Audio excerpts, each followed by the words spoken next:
Morning, everyone. Hope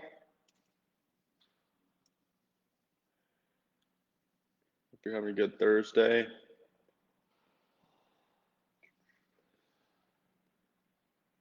We'll get started in just a second. Do a couple more minutes for people to hop on here.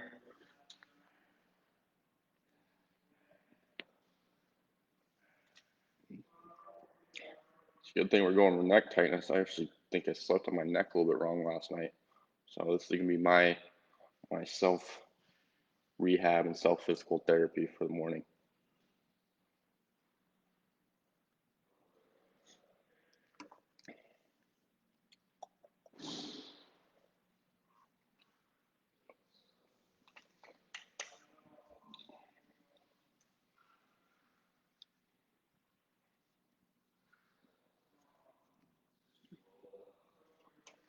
All right, guys, we'll go and we'll get started.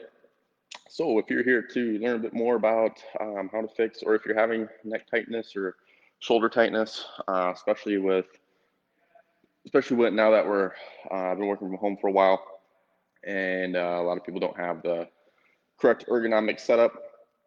A lot of people might be having a little experience a little bit more neck tightness and also added stress. A lot of people store stress up in the top of the shoulders.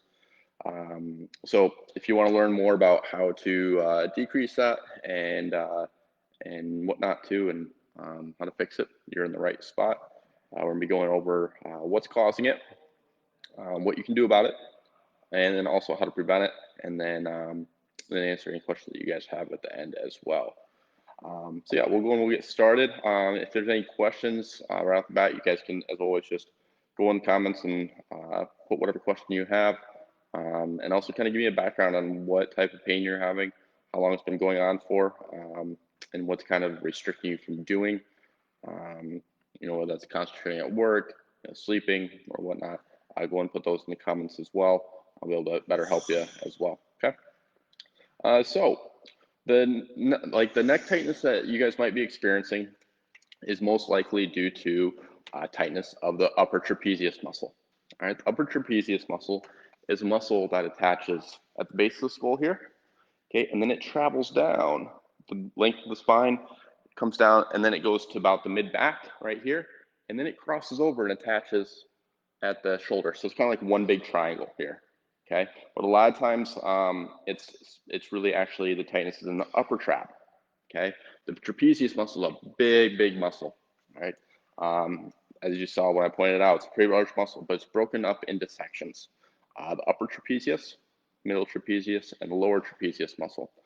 All right, and so a lot of times that upper trap, okay, the upper portion of that muscle is gets tight because it's being overworked.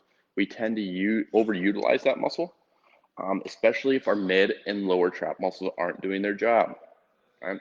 So today we're going to be going over stuff that's going to give you guys relief, but it's more of it's the fastest way to get relief, but a lot of times you need to get to the root cause of it, okay, for it to completely go away. All right, and that's through different strengthening, and that can be due to muscle imbalances. Obviously, I can't do an assessment through you guys through Facebook Live, so I can't tell where these compensations are at, where these weaknesses are at. But if you are having tightness, we can definitely do some stretching today and some other soft tissue work that you guys can do on your own to help get some relief. But I want to give you a disclaimer: this isn't going to completely take it away. You're going to have to keep doing these exercises, okay, to get relief. The way you get permanent relief is finding the underlying root cause of it. How are you sitting at work? How are you sleeping at night? What position are you sleeping in? Is it the pillow height? It's multifactorial. And it's also, what are you doing with regards to strengthening? It's easy to really actually neglect those, like the mid and lower trap muscles. So it's actually strengthening that's going to be the long-term solution for you guys, okay? But yeah, like I said, the stuff that we're gonna go over today is gonna help get you a lot of relief, stuff that you guys can implement at your workstation or when you're just sitting at work, okay? So one thing that you guys can do, I'm gonna go briefly over just work ergonomics and why you're probably wondering, like, well, why are work ergonomics so important, especially for this tightness, okay? So right now I'm kind of sitting with and purposely kind of sit with bad posture here. Okay, so you guys see I'll like kind of round it out. Okay, my shoulders rounded forward. My neck is kind of projected out.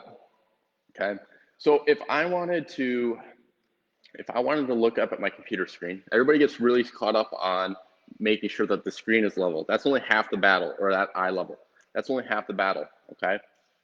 So if I have the screen up here and I want to look up and have my head look up to meet that screen, you guys see how there's kind of like a really more of an exaggerated curve in my lower, or my back of my head, kind of in my upper neck, okay?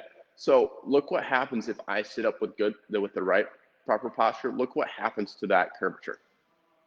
Do you guys see how that changes? Right? Now everything's stacked up on top of each other. And now we're getting support from the vertebrae. The vertebrae are bone. Bones don't contract. They're just there, right? They just naturally provide support.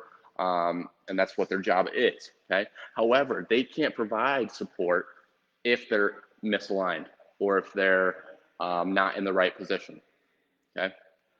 For example, right now, because I'm sitting with good posture, my head is stacked directly over the top of my torso, all the vertebrae in alignment.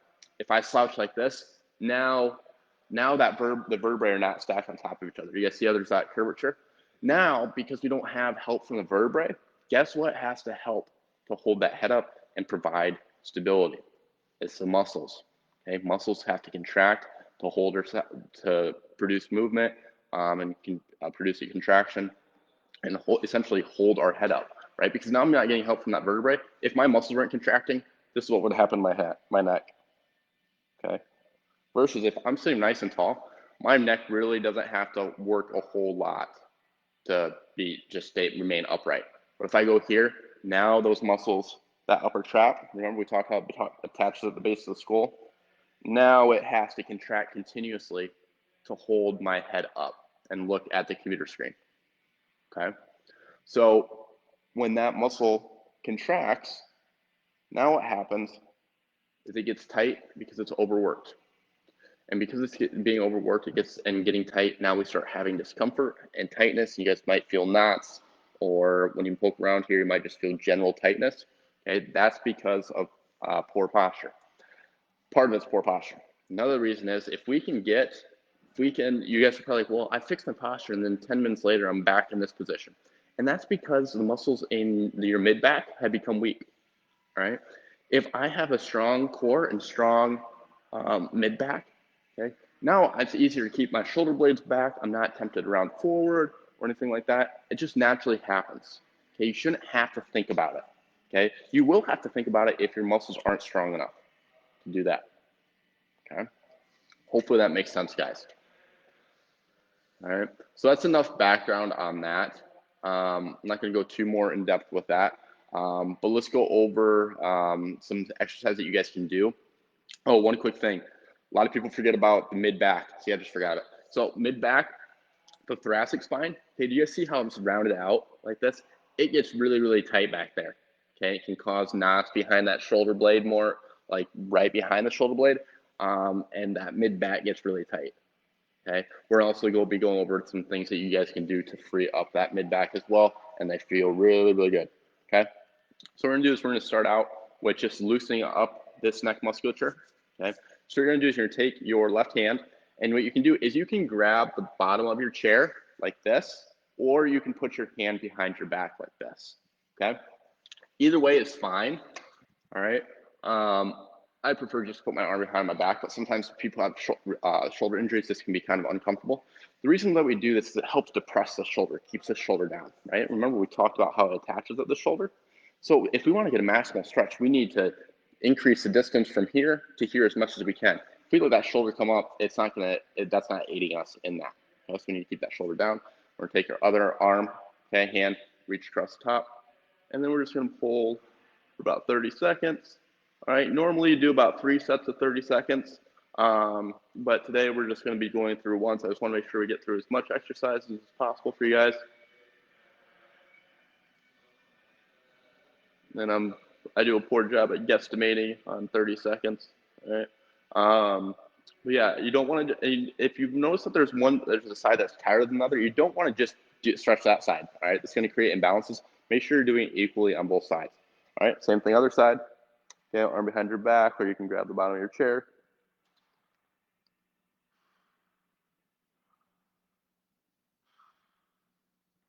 And then ideally, you're guys probably wondering like, how often should I be doing this? So I would do, at minimum do twice a day. If you're sitting quite a bit throughout the day, I would try and do it every hour, if not every other hour.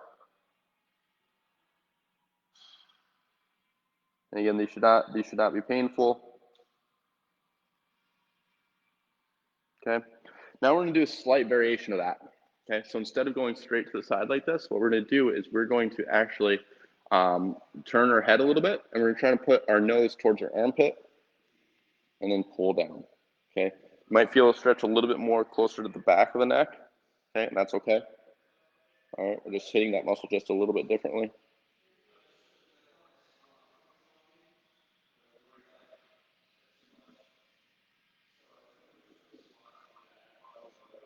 If you guys are having pain or anything like that with this, let me know. Okay, same thing, other side.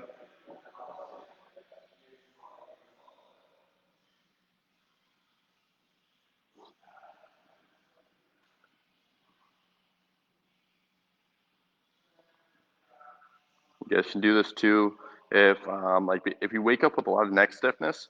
This is something that's great to be doing right before you go to bed.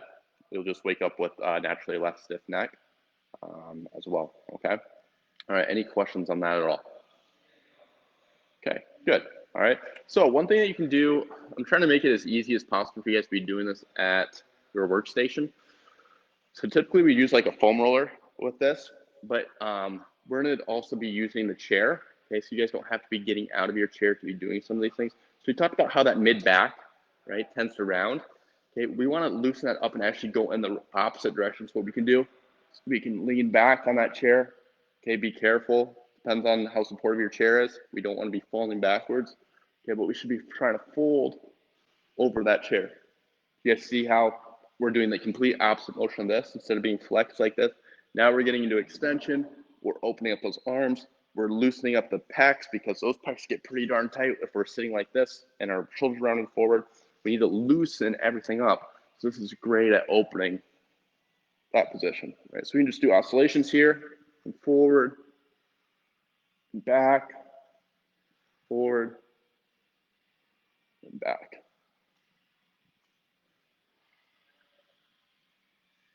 And you can just do about 10 to 15 of these.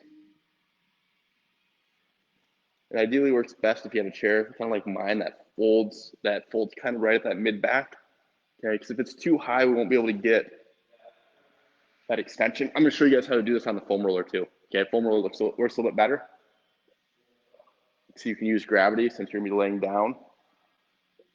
It's a little bit easier to relax, but again, it's kind of more kind of a pain in the butt to have to get out of your chair and then go on the floor, get your foam roller. This way, you know, if you need a break from work, you can just go right into these stretches. Let's do one more. Okay. All right. So once you guys grab a yoga mat and then also grab your foam roller as well. I'm gonna grab mine.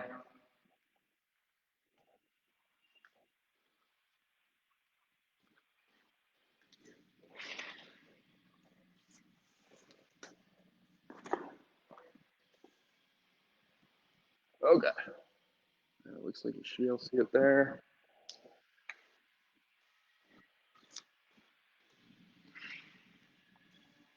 All right. So what you're gonna do is you're going to lay on the foam roller. Okay, you're gonna place it. Actually, I'm gonna turn this around so you guys can see a little bit better.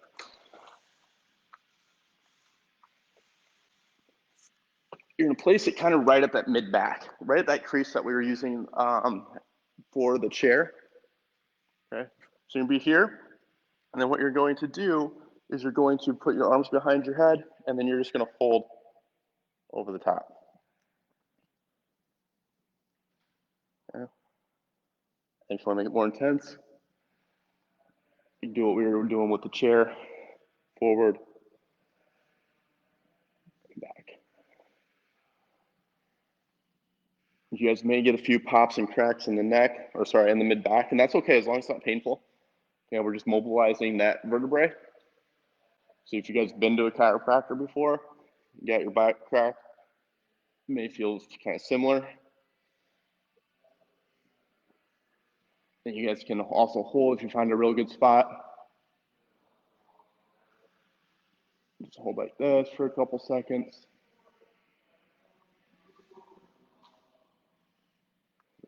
You guys can play around with how high that foam roller goes. I wouldn't go any higher than the top of the shoulder blades or any lower than the bottom of the shoulder blades. Okay, about right there. Okay. Any questions on that, guys? So you can do like 10 to 15 oscillations there. Okay, like 1 to 3 sets, somewhere around there. Okay, and again, you can do that multitude throughout the day. All right, last one that we're going to go over, because I don't want to overwhelm you guys. I think you guys got, about 5 exercises. All right, so what we're going to do is we're going to keep our head rested on this foam roller. Okay, what you're going to do is you're going to keep your knees down, arms here, and then we are opening up, making sure to keep our knees down, and then we're trying to take this hand and touch the floor. And again, we want to make sure our head is following the arm.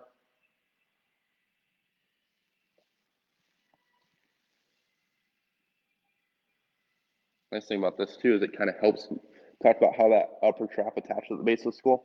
As we rotate and turn our head here, guess what's helping massage? That foam roller.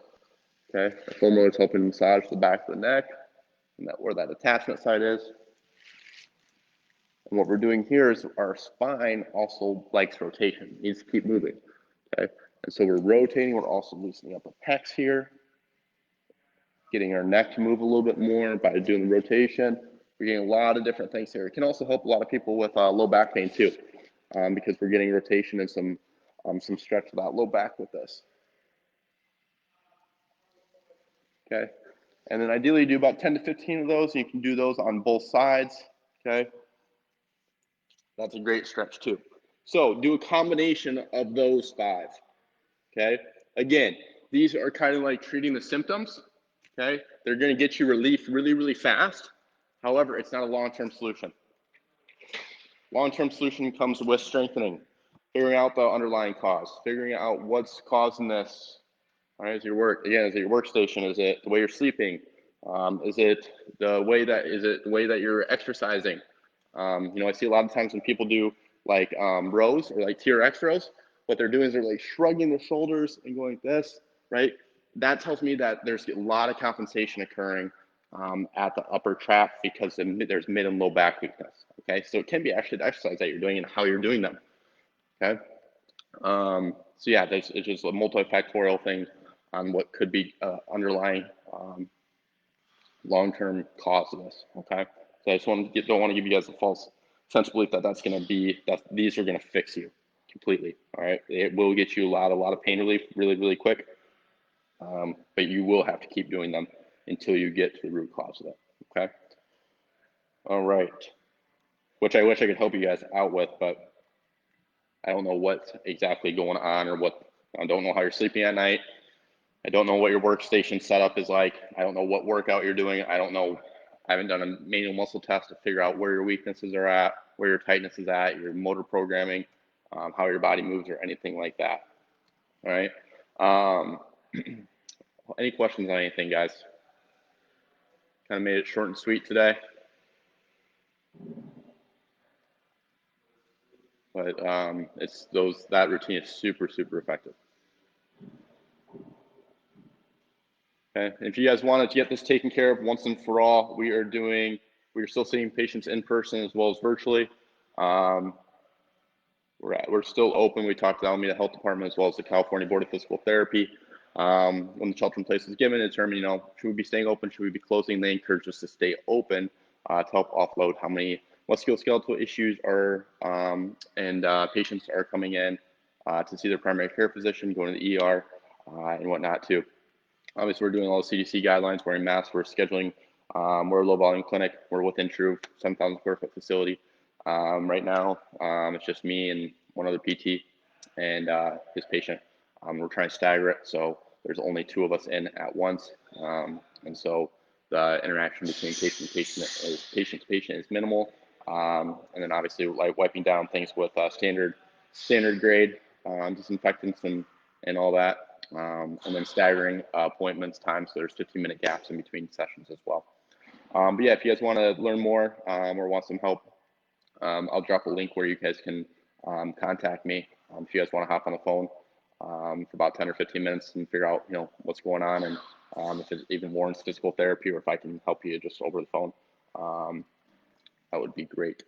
But yeah, well, there's no other questions. I'm gonna go ahead and hop off. But yeah, hope you guys enjoy your rest of your Thursday and have a great weekend. All right, bye guys.